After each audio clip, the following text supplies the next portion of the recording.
into this parliament and who can't. So firstly, if anybody can prove that they have good reason that this is going to terms probably around 4 or 5 years long, consistent with what jurisdictions look like now, but at the end of those terms have 6-month crossover periods where half of that legislature, where the new legislature is phased in, they can do things like learn the ropes of governing, make decisions about who is to be elected to executives. Point of information, I won't. Cool. I'm going to give you 3 pieces of substantive material in this speech. Firstly, I'm going to explain why, structurally, elections always lead to unrepresentative bodies. And the reason why I'm giving this is that this is going to establish why the status quo is untenably bad, and you need some reform to the system which does not involve elections of representatives.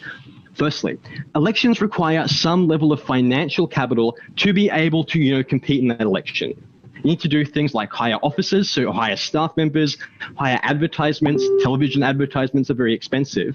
And that locks out groups in society who cannot amass these funds, who are disproportionately, poorer people, people of color, women, other, disadvantaged people in society. They get locked out of even being able to compete in these elections in many jurisdictions. Secondly, there's problems with nepotism. So a lot of voters vote based on name recognition. So there was a whole group of people in the USA, for instance, who voted for Jeb Bush in the Republican primary in 2016, only on the fact that they had, fond memories of the George Bush era, right? You have the ability to just get elected based on the name that you have. Thirdly, the internal pre-selection structures of parties are flawed. Many parties have, things like branch stacking, where special interest groups have the ability to basically choose who gets nominated and who gets parachuted into safe districts, and basically get to choose the makeup of parliament without any real choice given to voters.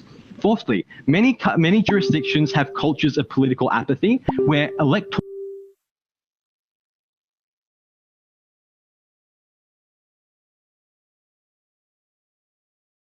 of parliament without any real choice given to voters.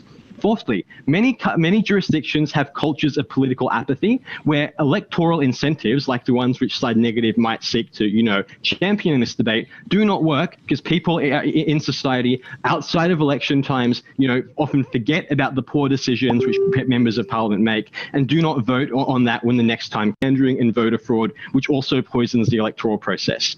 Sixthly, we think that having, electoral bodies oftentimes leads to individuals staying in power for long periods of time, more than just one turn. And that has a whole host of problems. That firstly, you get brainwashed into a culture of governance. So you only have to look at people like Alexandria Ocasio-Cortez in the United States, who upon being elected into parliament was viewed as an outsider, who called Nancy Pelosi her enemy, but now he's doing things like calling Pelosi the mama bear of the Democratic Party. People get, secondly, you have the ability of special interests to capture these politicians when they know they're going to be around for a long time by donating to their election campaigns. We get rid of all of that in a world where we don't even have elections, because elections is what necessarily causes that. So, I'll take a point, Sean. Who is easier for special interest groups to capture? An individual who has a steady job in parliament and at the end of the day is accountable to the public, or a random stranger who can probably be bought off for $1,000? It is much easier to, buy off people who are elected representatives, and that's for a few reasons.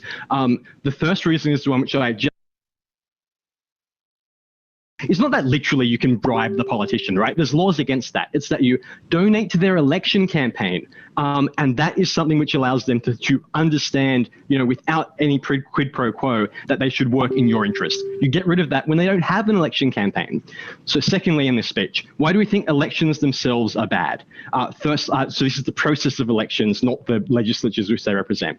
Firstly, in legislatures where you have compulsory voting, the policy making which happens is it appeals to the median swing voter, as opposed to trying to be good for everyone in that democracy, because those are the people that determine elections with compulsory voting. With non-compulsory voting, people only try to get their base out and don't try to reach out to broad swaths of society. So you get bad policy in that instance. Secondly, elections have large amounts of mudslinging, attack ads, which oftentimes lead to racist and sexist attacks, which is why incidences of hate crimes skyrocket during election periods. Thirdly, you get pork barreling, where people misuse taxpayer money and do things like the recent sports rort in Australia, where members of the Liberal Party were doing doing things like putting money directly into swing districts to try to help their re-election chances. We get rid of that when we don't have elections. Thirdly, why do we think lotteries will produce competent leaders?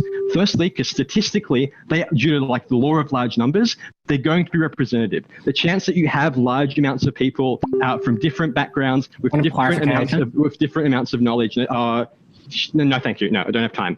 With different amounts of knowledge and, is going to be incredibly high. You're going to get statistically a body which does represent the wants of people, and importantly, which statistically has large amounts of different knowledge bases, which means you are going to be able to have collaborative decision making, which is informed. But secondly, these people are going to have things like advisors. They are going to be able to, gauge, what the general public wants by looking at things at structures and institutions like the media. And we're also happy to do things like, impose restrictions on who these advisors can be, so that they can't, advise these, non-elected representatives to, help the advisors' financial interests. At the end of this point and at the end of this speech, what have we given you very clearly from the start of this debate?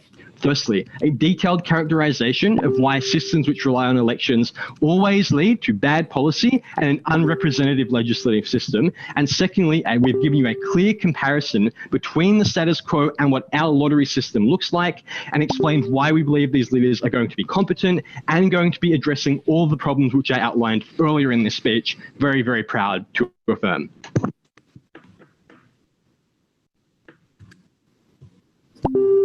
Excellent. Thank you very much. I'd like to take this opportunity to introduce my panelists.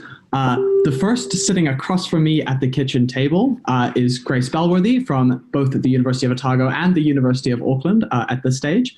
Secondly, we have two judges from the University of Canterbury, Rebecca Frankham and Nick Wilson. And then finally, we are joined by a judge from Victoria University, Siobhan Davies. Without further ado, I'd like to welcome the first speaker of the negating team. I'm going to open the speech with a really boring debating observation, which is just that the affirmative team in this debate have exhausted an enormous amount of fiat. Yeah? People like democracy. People really like democracy. They have revolutions so they can have democracy.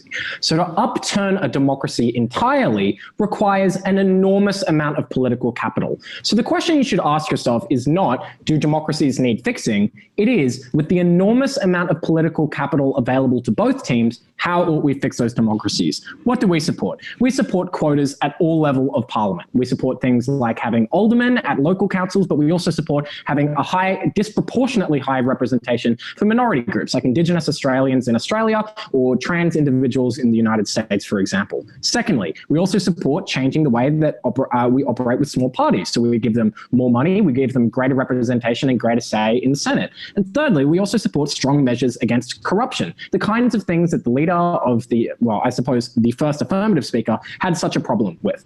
For example, like doing what the Australian Electoral Commission did in Australia to combat gerrymandering by giving states far less power to draw those lines in the first place, or for example, by stopping the influence of big money in politics by having additional watchdogs and additional transparency. And you only need to think how much stuff is available to us on our side of the house to solve almost all of the problems that the affirmative team have identified thus far. Let's start with the principle, then we'll talk about who gets the best governance, then we'll talk about political engagement. The essence of this principle is simple, which is the principle that underlies democracy is not one of representation, but one of accountability. And the affirmative team's model removes the degree of accountability necessary in order for a government to have legitimacy. That is because the government wields an enormous amount of power over you. They get to decide what you can and cannot do, and they can exercise violence in order to make you do those things. And you did not consent to that system in any meaningful way. And the reason we have this system, which is in some ways principally, questionable, is because it is a very convenient system to have. There are very few other systems we can opt into to allow this to happen. So the solution to this unfortunate convenience that we have all arrived at is holding governments to account by allowing the population to vote them in and out, and having things like, for example, local elections where you decide, well, that person who wields power over me has wielded it in the wrong way, so we will not have that person in power anymore.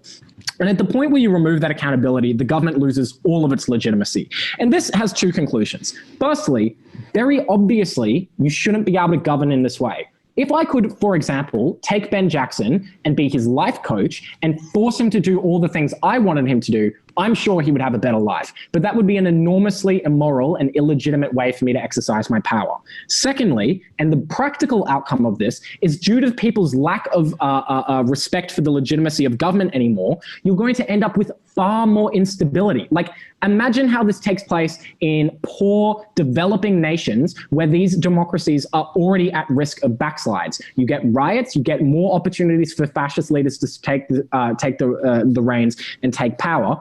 All these guys do is wear away a country's abilities to have democracies in any meaningful instance. Let's talk about governance next. We have 4 reasons why the current system leads to far better governance than the system that side opposition would support. Firstly, there are no strong accountability mechanisms under their system, which leads to 2 conclusions. Yeah. Firstly, they can just do whatever is in their own self-interest. And that doesn't just look like doing things like, not voting for climate change. That looks like things like distorting entire financial systems to benefit themselves and themselves alone. It looks like things like voting for policies based on how it would directly impact them as opposed to any constituents who might be able to hold them to account through things like elections, through things like the media. But secondly, it also leads to an enormous amount of corruption. And the affirmative team's response to this POI that I give them is just to say, no, the problem with money in politics is that elections require that money. So if you take the elections away, it's not required. But when you have thousands upon thousands of elected officials, you cannot possibly monitor all of them. Bribes will happen, and you only need to look at developing nations where there aren't strong accountability measures around that to see the influence that will have. And that will distort the process far more, because you can directly compel people to do things, whereas in the past you could only encourage them to do so through election donations. Secondly, this will lead to enormous inefficiencies in the political process. Firstly, because of a lack of continuity, and that leads to obvious problems like, policies can't be carried out to their natural conclusion. But also imagine how this impacts government bureaucracies that require, strong predictions of what the government is going to do in order to be able to plan what they are going to do. Secondly, there is no clear chain of leadership or specific responsibility, which was the point of clarification I tried to ask but was rejected. Who's the president in this situation? Yeah.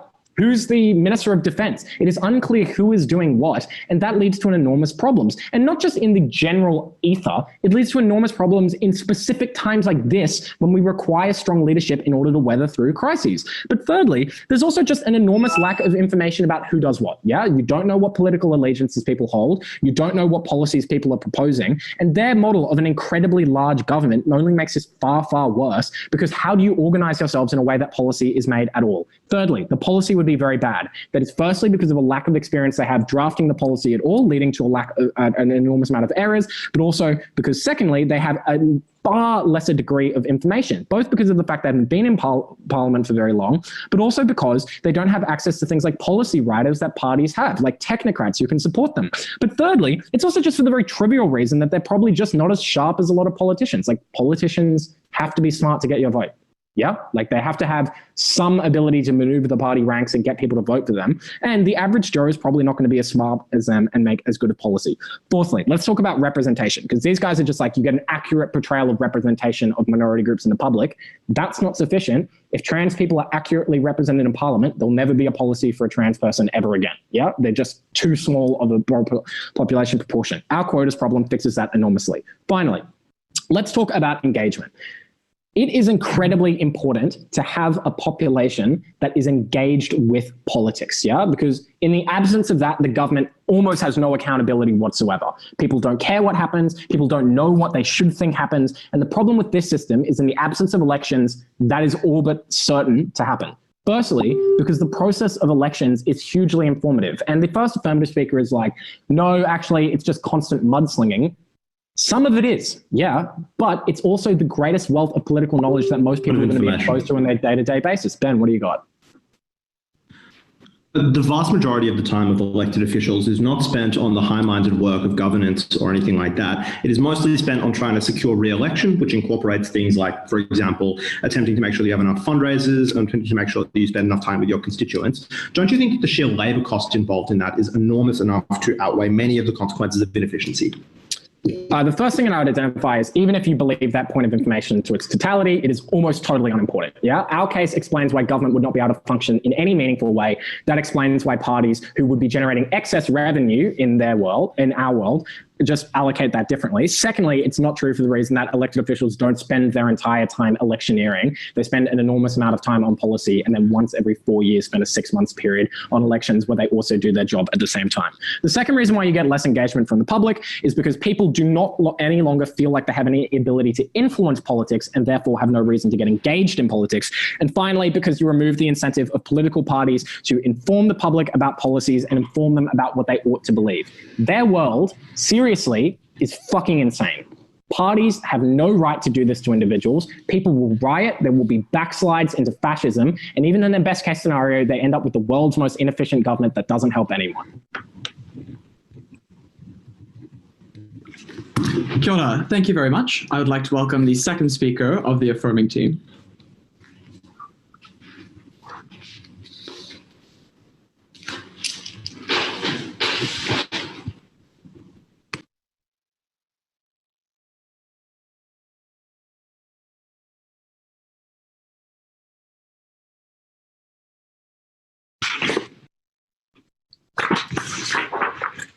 Can people hear me? Cool. Thank you.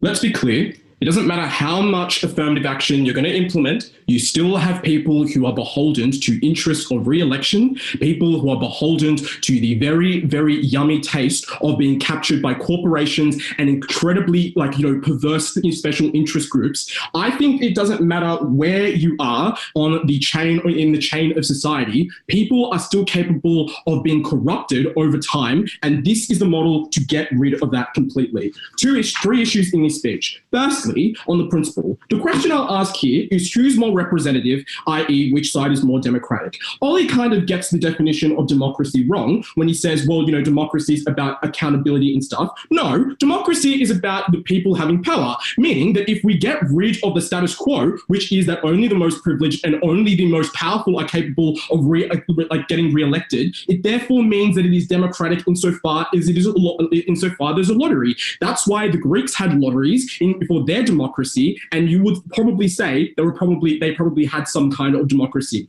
The next thing that they kind of say is that, our side is still pretty representative. The status quo is super fine insofar as we are capable of voting for people and keeping them to account.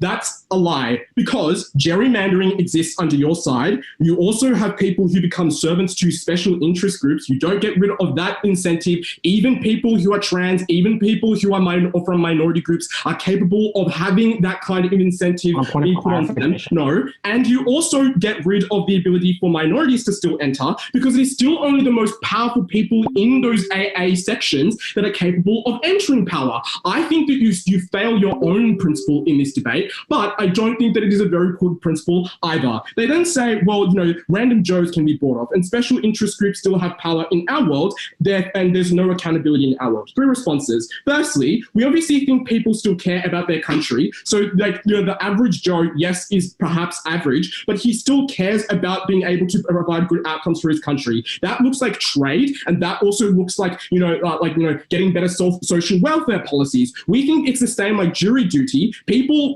care about a proper and good outcome. It doesn't matter if perhaps they might have some obscure interests that they might have later down the line. It does not mean that they do not care about outcomes for their society. The second response is to say that people are still accountable, even when they are chosen by lottery. They're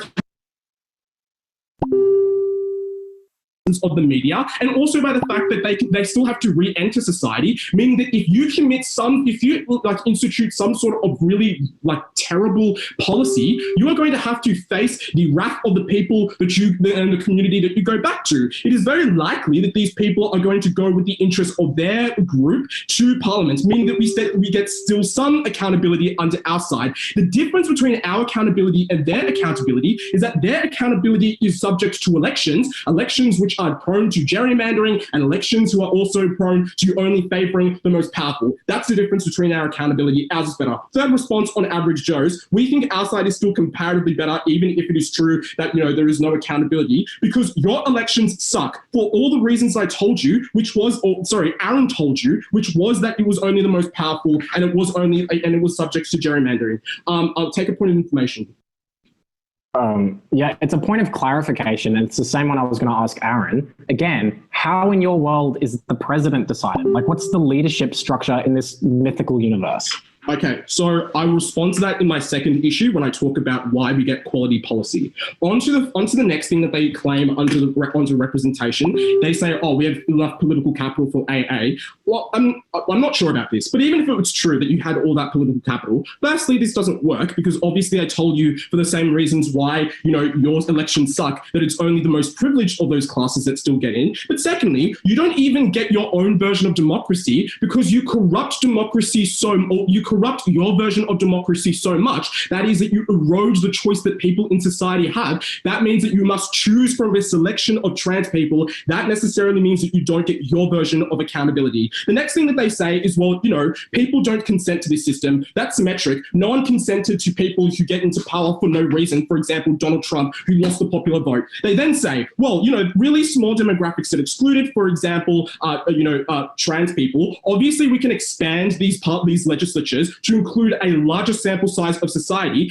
That is to say that now, if trans people compose 1% of the population, it is likely that now you will have that, represented kind of in your, in your legislature. The next issue is about policy. Who gets quality policy? And I'll respond to the stuff about the prime minister. They firstly say, what do they say? They said, there's no executive, you don't have a prime minister and all that. Well, obviously people in this system will presumably elect an executive and they'll have to decide on a majority vote. And you would have a minister of defense and a minister of state. And I don't really think you need a prime minister because a prime minister is only useful insofar as giving media conferences. You can just have a media of defense or media of health to do those conferences that pertain to their section of society. And we think that insofar as we do that, we're capable of having some sort of executive structure. They then say in terms of policy, there's lack of continuity. Firstly, obviously our accountability mechanism keeps people to account of in terms of continuity. You need only scroll up to my earlier material to tell you why we still have accountability, to be able to note that this is still capable of happening. That is to say, when a road gets built, it will continue to be built. And notably, if a road's being built and you stop halfway, that sounds to me like something that you could get in really big trouble for when you leave this parliament. And note that you can't re-elect yourself to now re-enter the fray. We think that you are likely going to still continue building that road. And it doesn't matter. But the second thing to say is that our model literally makes this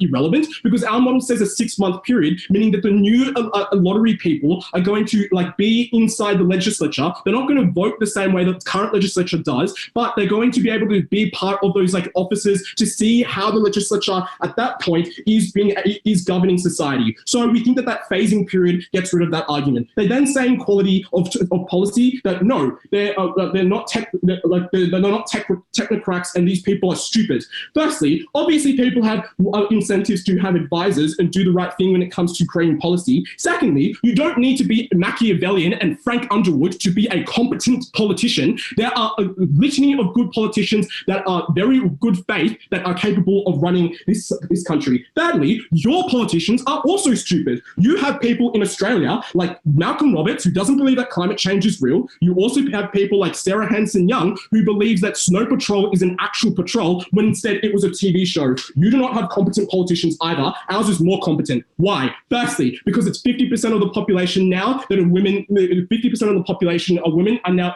entering society, so entering this legislature. So it's 50% women, and it's also more people believing in climate action as well, noting that 60% of the population is in favour of that. Third issue on social signal. This will respond to all this stuff about political engagement. Insofar as you know that you could possibly enter power, that is to say there's no longer an insignificant chance that that you can't enter power, that means that you are likely to learn about politics now and ensure that you educate yourself before entering that. That means people engage with that. That means people write to their members of parliament that have been chosen to lottery. Here is my 2 cents. I think that you could do it this way. And also, people want to know these things because what if they get in and they're found like as deer in headlights? It is very likely that these people are going to be engaged in politics. Secondly, it means that people are going to be more confident about the way in which their own system, their own group functions, because now it is no longer just this rich and powerful who enter power. It is now the people who are minorities who are originally alienated. At the conclusion of this speech, our model was most principally acceptable, theirs was not.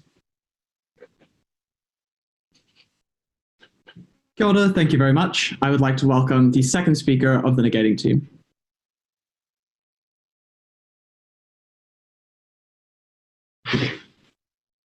Hello, can you hear me? Hello? Human beings? Yep, all right, cool.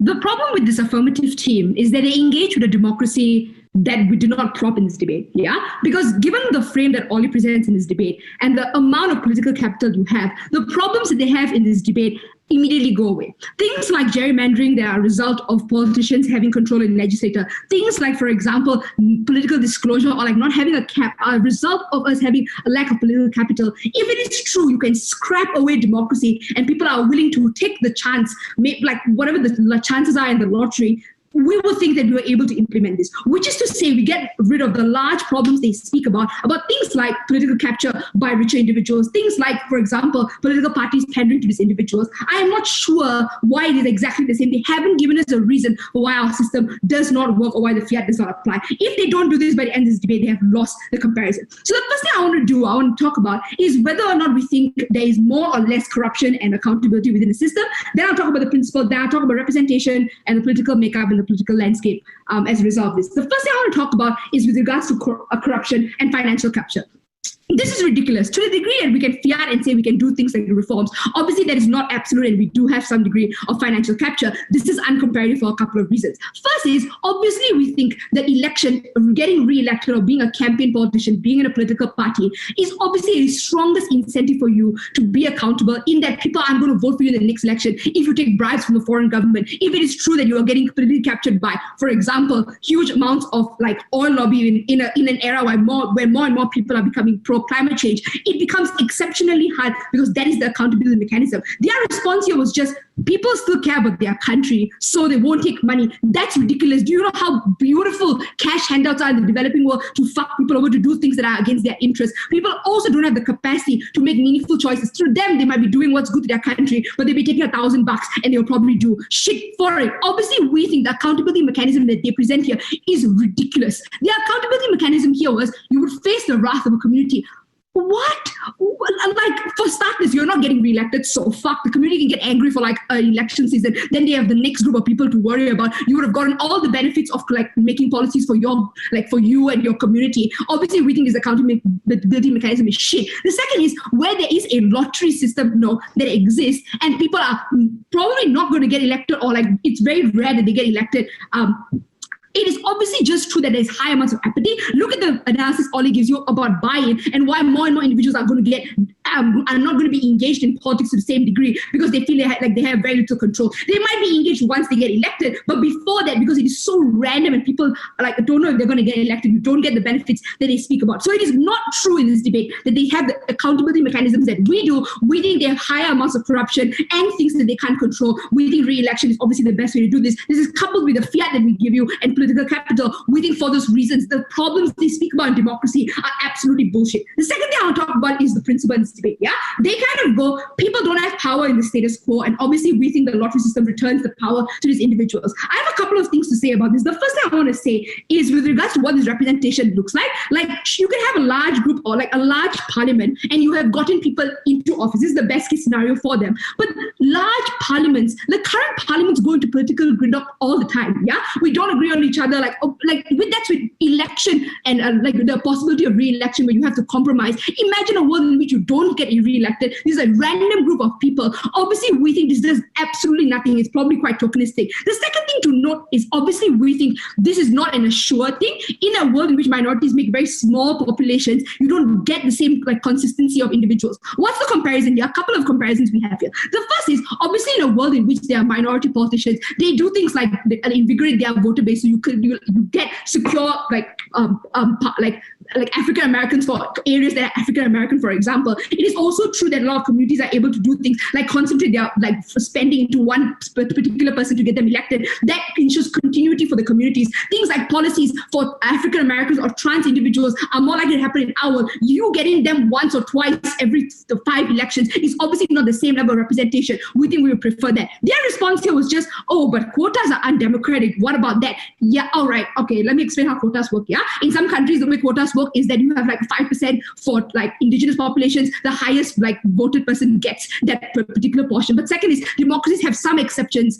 For example, we allow things like technocracy, like the Federal Reserve is controlled by people who are not elected. But obviously, we think by and large, it is represented by a democracy. So it's not the same degree in this debate. So you can't just muddle up our principle as a result of this. So at this point in this debate, I've proven we have better accountability mechanisms to prevent things like corruption, ensure more representation, and their policy does not ensure huge amounts of representation for the people they care about. The second thing I want to talk about in this debate is policy making. This is absolutely ridiculous. For the reasons I have given you earlier for why the accountability mechanisms are bad, it is obviously true as a result of that you don't get huge amounts of policies that are very good. What is the incentives of individuals? Considering you are the person got elected, maybe like one election you got elected, you are not going to get into parliament any other time after this. You have no control over the future individuals. You don't know if they're going to do what's good for you, what's bad for you. That obviously incentivizes people to defer to what is best for them to ensure that they come out of this looking good. So they will cop if there is any public backlash because they know that they have no control in the future, which means you will get policies that are either short term, which means you don't get the bridge that is incomplete according to Jeremiah. You just literally get you get none of those things. You get these individuals protecting themselves, or which is more likely is you don't get policy continuity, which are things like reforms on climate change, things like, for example, reforms on like the banking industry, for example, are things that require long periods of time to establish, and governments that have an incentive to do so, you remove that incentive and you make people more likely to privilege themselves. This is to say that you have individuals who are also quite bad, right, at running this policy. They were like, we will just elect who the fucking defense minister is. But people run elections in campaigns with political parties, with people that they know are going to run in specific roles that they were going to run into. Obviously, we think that's not the same as randomly putting a person there. They probably didn't want to be in that position anyway. Or we think your policy actually makes the election season far worse. Before I go on to that, you're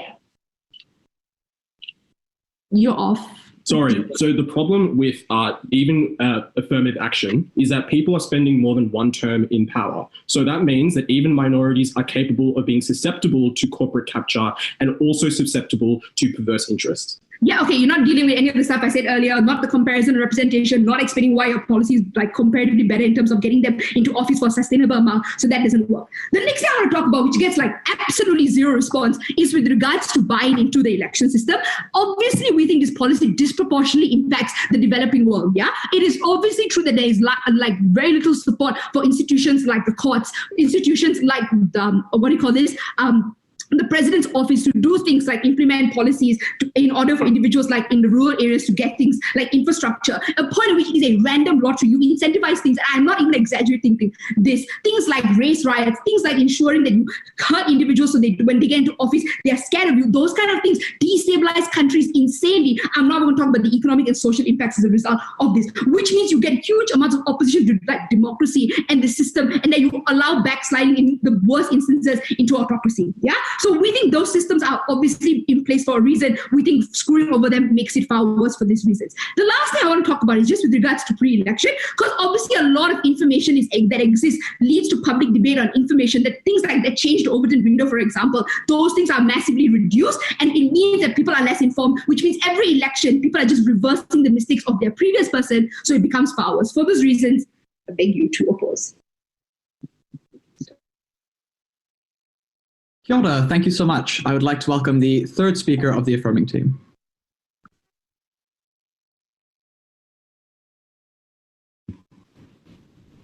Cool. I may turn this off, as happy as it makes me. Can I be heard? Good. You know, the secret to modern politics is that most politicians suck. The structures that Aaron described to you in his first speaker speech are not attractive ones for most normal people to enter into. And we know this by the quality of people that put themselves up for election, the quality of people that stand for election and so forth. They're not people with any diverse life experience. And that's kind of inherent because in order to survive inside of political machines, you need to have been working inside of political machines for a very long time. They have a narrow band that involves campaigning and working in politics. And there are, of course, people that are attracted to power, that life's goals are built around the acquisition and the maintenance of power. And what that means is that these people do what they know and what they want to do. They focus on elections, they focus on re-election. And that is where the problem that Aaron tells you about, which is never really fixed in this debate, associated with elections come about, that you appeal to the wrong set of base impulses, that you don't spend time working on policy, that you don't pursue a policy that is representative of the wills of people because it might affect, you know, like some small group of the population, as we saw happen when it comes to gay marriage. And of course, you don't want to ever piss off corporations. I'm going to look at three things in this speech: the opposition's fiat, the principle, and then most importantly, the various consequences that this brings about. Firstly, on the opposition's fiat, the opposition's counterprop is one that seeks to avoid the burden of defending anything close to a democracy as we are familiar with it in the world as it stands. And good faith efforts to introduce those in previous parts of the world have failed for a relatively simple reason, that the people that are entrusted with the maintenance of those laws are also the people that stand to benefit from their degradation. For example, their example of New South Wales with gerrymandering laws is a really good one because, of course, we instituted those laws, but those laws have been substantially weakened. And in fact, my understanding, although I probably could not say this like formally, is that a member of parliament who used to sit in the seat of Wallandilly has largely stacked them out. This is just to say that there is a difference between having a structural change that means that the people that are put in charge of the maintenance of these structures are the ones that we describe, as opposed to their imposed policies, which need to be continuously upheld and reaffirmed by those who hold power and have an incentive to dilute them because they dilute their power. The other thing, of course, to say, though, no, thank you, Amrit, is I don't really think the opposition has made their political capital arguments sufficiently. They were just like, democracy is very popular. Now, I think to a degree, the way you perceive this argument is influenced by the legitimacy argument, which I will do now. That is just to say that legitimacy is a conduit in part to whether or not it is perceived as in fact legitimate by the populations that live under it. So let us go through that now on legitimacy. We are of the belief that there are multiple bases upon which a government can be legitimate. One, for sure, is accountability, but another is representation. A good example of this is that no one would disagree that a plebiscite is a highly legitimate way for a government to make a decision, even though it is largely an unaccountable one. And that is because it represents the will of the people, not just because it could theoretically be overturned through accountability mechanisms.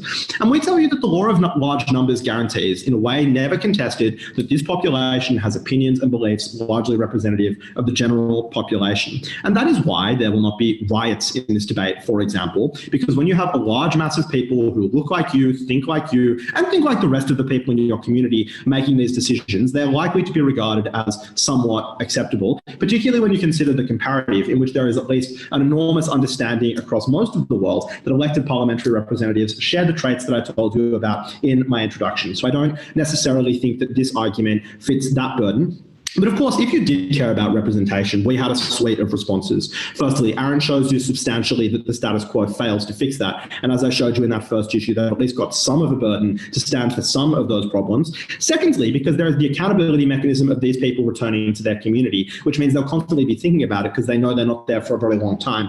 Amrit's response to this is to say, but people generally don't care about social approval, which is of course something that maybe Amrit would believe, but I think is an idiosyncratic belief about the way that people behave or the beliefs that people have. Most people care about the validation of their peers. And the final thing is, of course, that Amrit in fact concedes that it is not necessarily crucial to have representation as long as there is some basis for legitimacy. For example, a willingness to over-represent people who are vulnerable. So finally, onto the consequences. But before I get to them, I'll take Amrit.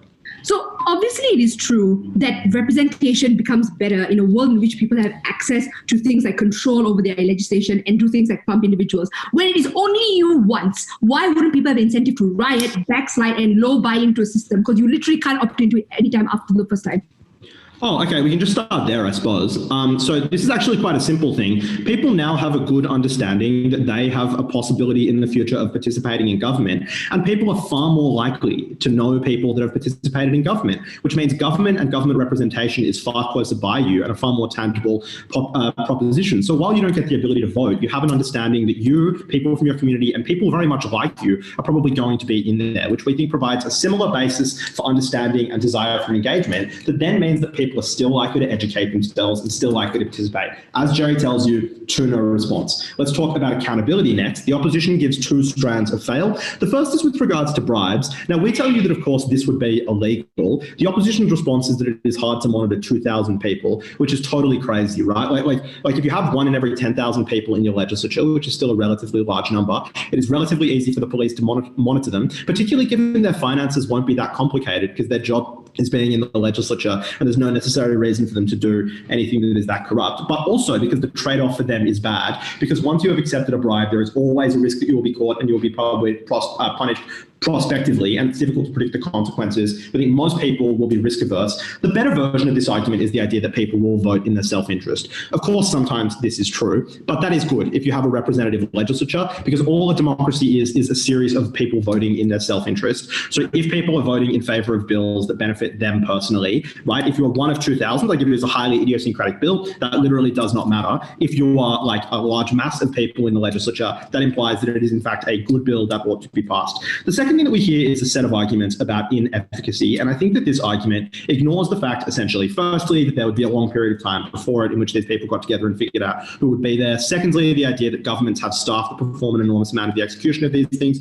Thirdly, the idea that amongst a representative body of the population, there are likely to be some people with management experience or something like that. And fourthly, the idea that people generally tend to be able to, given that this is a large legislature than is normally the case, will be able to divide jobs amongst themselves. Oh, and of course, fifthly, that we are talking about the legislature and not the executive government, so the priority must definitionally be on the legislative process. The next thing that we hear is the idea that these people are stupid. And to that I say, well, look, Parliament, they're not sending their best at the moment. For all the examples that Jerry gave you about, look, our domestic legislature and stuff like that, it is not clear that the median person is less intelligent. What is, however, clear is that the median person is better, right? They are more moral for the set of reasons. And it's not necessarily clear that if you have a staff that is able to translate many of the policy implications of these things to you, that it would be such a problem for you to be able to vote in a way that is intelligent. I've already rebutted the stuff about representation. People will see themselves in these legislatures and care about them. And that also rebuts all of their material about engagement. People engage more when they perceive these bodies to be nearby them and they care more about them. And to conclude this speech, I think it's just important to retell a simple thing that we all know, which is that the people that join political parties, particularly at our age, are not people that represent the community, and they are the ones that are most likely to accumulate power. In my time in the Liberal Party, which is the New Zealand equivalent of the National Party, there was a huge number of people that I met in that party who were good people who got burnt out and disillusioned by the set of procedures that we tell you about in Aaron's speech. The people that are left in those bodies, the people that are left to make these decisions, are the ones that can take the heat of awful things being done and awful decisions being made, who don't care about the population and who aren't necessarily competent. The future isn't bright, but it might be if we gave everyone a go, and that's why we're so proud to propose. Kia ora, thank you very much. For the final substantive speech in this debate, I would like to welcome the third negating speaker. Can you guys hear me okay?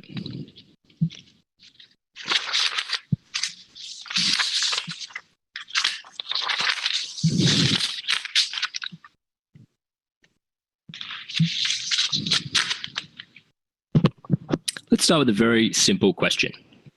The 16,500 Americans who now constitute the parliament walk in for their first day.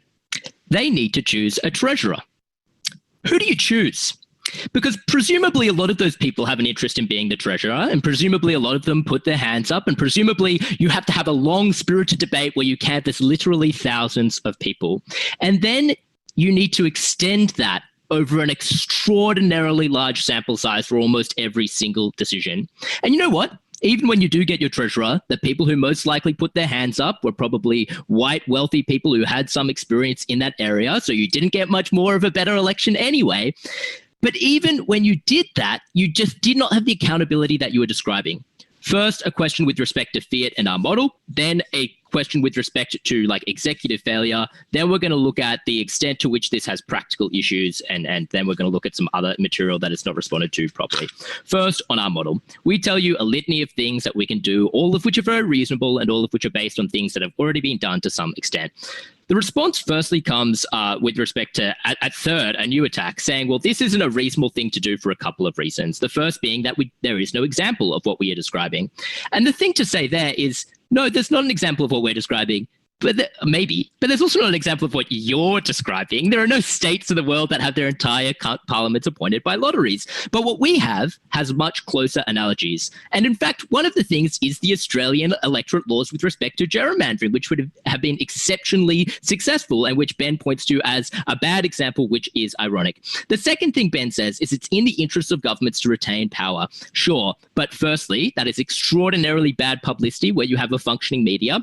Second, you can lock that power to amend away behind barriers like referenda. And third, you have a risk of the other side abusing that power, like South Carolina abusing those sorts of laws as well. The final Hail Mary with respect to this from Ben is to say, well, you haven't proven this policy is unpopular, but we've spent an enormous amount of time doing that. Because presumably when literally random people are running the country, when you need to canvass 16,500 people's individual votes, all of which might have different opinions and all of whom might want to debate the issue, particularly when it's a hot topic like abortion or a complicated piece of law like the Corporations Act. My God, how do you ever possibly get that done? Which means it is going to be unpopular because people like casting their vote, people like feeling like their decisions matter, and you stripped that from them. So that meant our model worked. The only other attacks are sort of a bit more scattergun, like when Jerry says, well, you only get the most privileged minorities through affirmative action. First, under the status quo, like political parties have electoral incentives to choose genuine people from that background who have experienced that hardship. That's why, for instance, Jackie Lambie was so successful and no thank you, and has been so genuine as a politician, despite the fact that she comes from a disadvantaged background, because there is that exact electoral incentive. But secondly, people from the minorities you're describing are the most likely to self-select out of being in this parliament because they view themselves as being incapable of performing that core function because society says to you, no, you're not capable of doing that. So that means that with respect to RFIAT, we proved that. The only other stuff here is with respect to ideas about it being unpopular, which we've also substantially proven. So that moves us on into the next substantive issue in this debate, which is sort of with respect to executive failure. And this is where almost all of the first affirmative speech falls apart, because almost all of the examples of things that are bad are things that are very fixable and which we've given you a concrete plan of which to fix. And you know what? That probably isn't going to happen in the real world, but neither is what they are suggesting. And if they have the capacity to remove elections and disband political parties, which is not in the interests of, by definition, the most powerful people in society, we get the fiat to do some stuff too. And that meant that all of the stuff they were describing is just irrelevant. The stuff about not having sufficient background checks, the stuff about like monies and things of that nature. Before I continue, Ben. I can't hear you. Jackie Lambie was popular after winning the most random election in the world, the 6th spot in the Tasmanian legislature Senate seat on the basis of group voting tickets. And yet she was popular because people saw themselves represented in her as opposed to a normal politician. Don't you think that the comparative is one that people will be able to identify with and care about simply?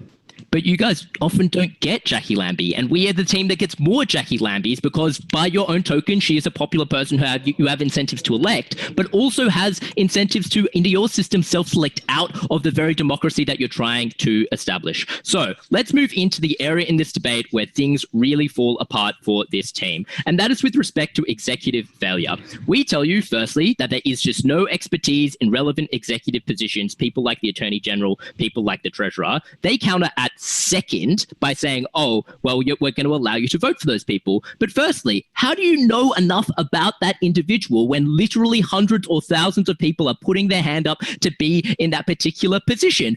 Like literally, how do you do that? How do you assess that? It's been an entire debate and no one has told me. But secondly, you have the same problems that you had before because the people who are most likely to put their names forward and to subsume those positions are wealthy, white, powerful men who say that they're the ones who have a law degree and so they should be the Attorney General. And therefore you get the exact same issue you guys were trying to combat because you shift all of that power into the same groups of people. The next thing they say, we tell you, is that they just have no background in doing very basic procedure. Stuff like drafting legislation legislation, which is extraordinarily complex. Stuff like running Senate estimates commissions, which is the job of these people. Their responses are a fewfold. The first is to say, oh, well, you get some experts. But firstly, sometimes you don't get experts within that particular field. People like for instance, family law. Second, sometimes they only represent a particular view in that field. Like maybe you only get a more hardcore person rather than the other person. And third, they're often not the best placed person in that field. They then say, well, you get advisors. Right. Well, firstly, the power then shifts to those advisors in very negative ways. Second, you have to brief thousands of people in extremely difficult circumstances. Three, people often have their own viewpoints and want their own day in like parliament, right? And all want to stand up and be able to debate the issue that they care passionately about. Their next response is to say the median person is smart. 35% of the US population think that Agrabah, the place from Aladdin, is a real place. It is difficult to consider, but unfortunately the reality is that there are incentives in place that push politicians to be educated and to have well-spoken ideas. There are forums like Q&A and public debates that require them to justify that and their intelligence. The third thing they say is that they elect a centralized leader. I've already pointed out that this is extremely unlikely, but also has its own litany of issues which replicate the issue that they are trying to combat. The third thing to say is that this is enormously time-consuming. You have more than 5 times, in some cases, standard parliaments. In the US, it's even more. You have debate on issues that last insane amounts of time because everyone wants to have their view. There are a series of different viewpoints. There's often highly technical viewpoints, like amending the Corporations Act, and there's also no centralized voting blocks like you get automatically through the party structure. And that means that government becomes a lot less efficient. And that's an ulterior way in which we won this debate, is which if you just believe that government was worse, government could do less and they could get less good work done. All of our argument about there being massive instability is not replied to. So that leads us to the final issue of loss of public faith. There are scattergun responses here. Jerry says it could be you. It's a 1 in 20,000 chance. No one takes that seriously and reads up on that basis. Second, people perceive it as being underrepresented for the reasons we described. And third, debates become messier because you have more people and it's harder to identify tangible people. Ben's final response is, you know someone there, but they, by our analysis, probably disprove of that system itself. At the end of this debate, this didn't work. It wasn't representative. It had a litany of extremely serious issues. Very, very proud to oppose.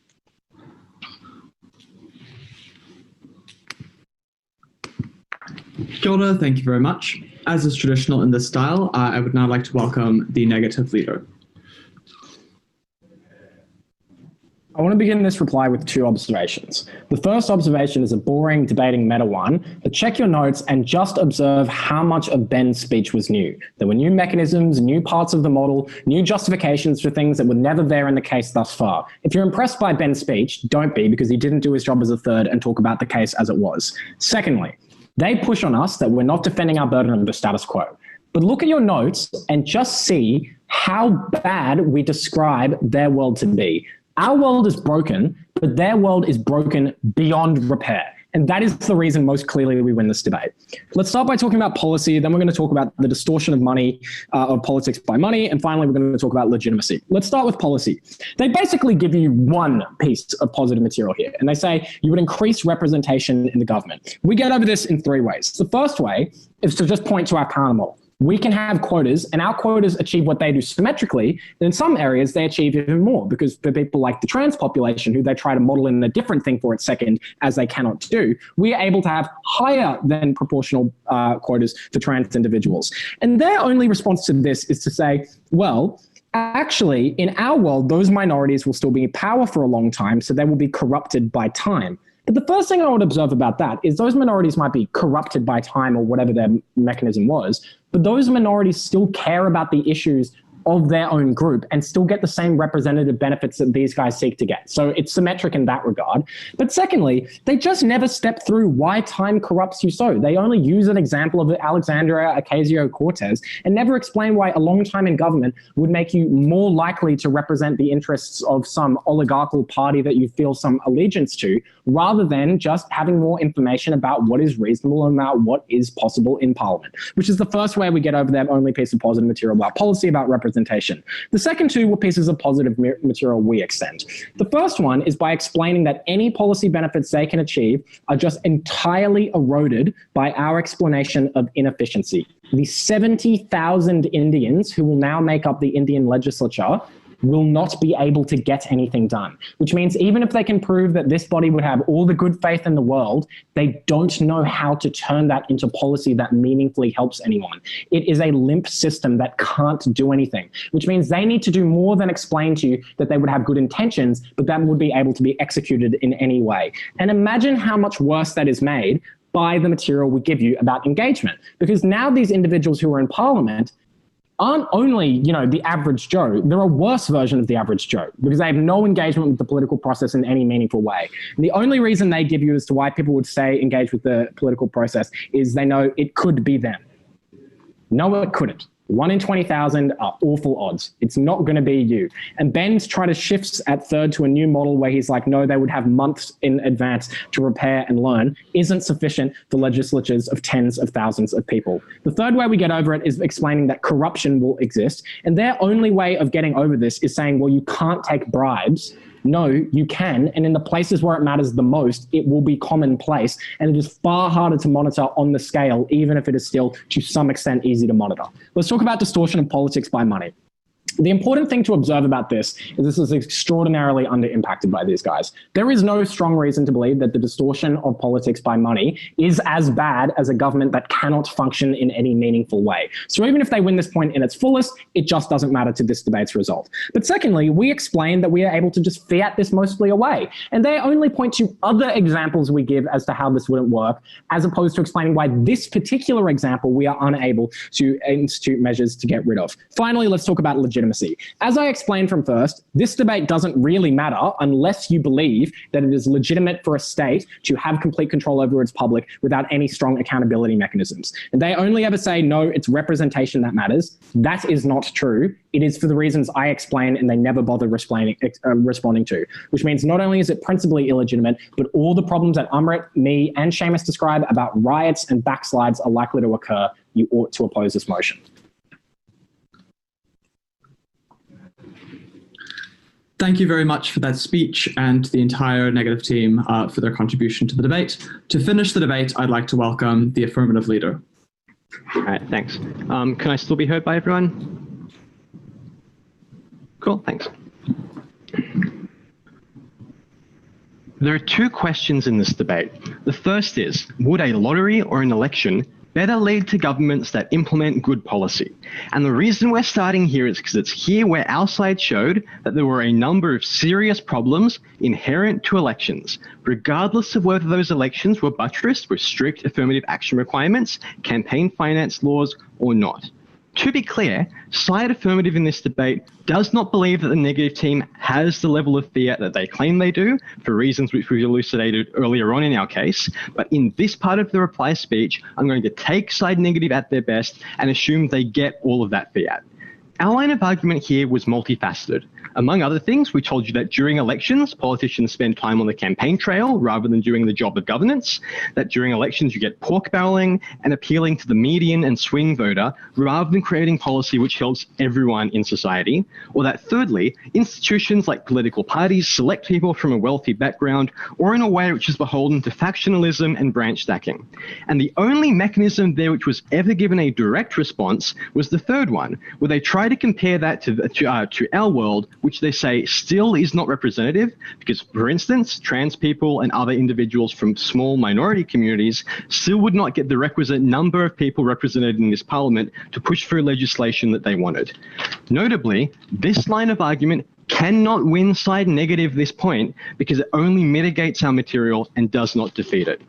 Notably, the reasons why all of the, I'm going to kill you, there are a number of reasons why all of this material was so decisive in this debate. That firstly, it all stands regardless of quotas or campaign finance laws or any of the model stuff which side Negative wanted to prop in this debate. And secondly, there's a deep impact on policy outcomes. The things in this debate which should be the metric of how the debate is adjudicated on, because they have deep and wide effects on everyone in society. So having established we get better policy on our side, I'm now going to turn my attention to the second question in this debate, which we think is also the less important question, and that is, which side provides a more efficient system of government?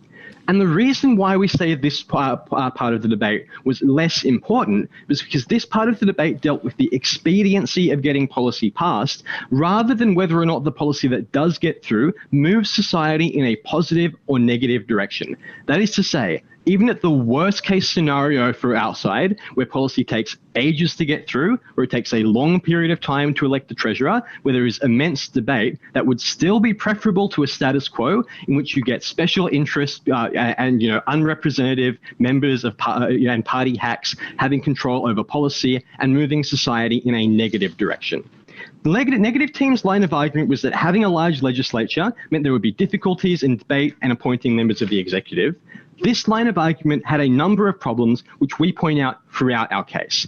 That if you have problems with, for instance, how large the scale of our legislature is, that's fine, we can just scale it down. That's a model bash and not a positive piece of material which can win the negative team this debate. That secondly, we preempt this in our model, and we told you to be a 6-month period where problems with determining the executive and problems with learning how to engage in debate and policy are fleshed out. That thirdly, that we told you that you don't necessarily need certain members of the executive, that many countries do have large multi-member legislatures without clear leaders and extensive cabinets, and due to the culture which is created in that country, an argument which we bring up at second and doesn't actually get really, I think, responded to in this debate. There would be a way to ensure that this has expediency of policy, or that fourthly, our side is still comparatively much better because we still get better representation, and that was going to be more important.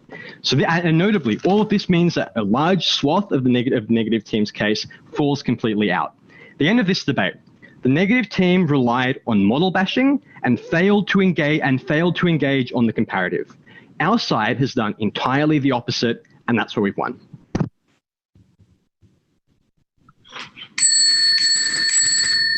So that was an excellent debate to what that I hope concludes what you all feel was an excellent tournament. We will be in touch shortly via the University of Auckland Facebook page and through the WhatsApp. Once again, thank you to everyone who's taken part. Thank you to the teams. Thank you to the adjudication panel. Thank you to my flat's internet connection, which has often taken many, many, many separate debates being run live streamed at the same time. And I hope to see you all very, very shortly.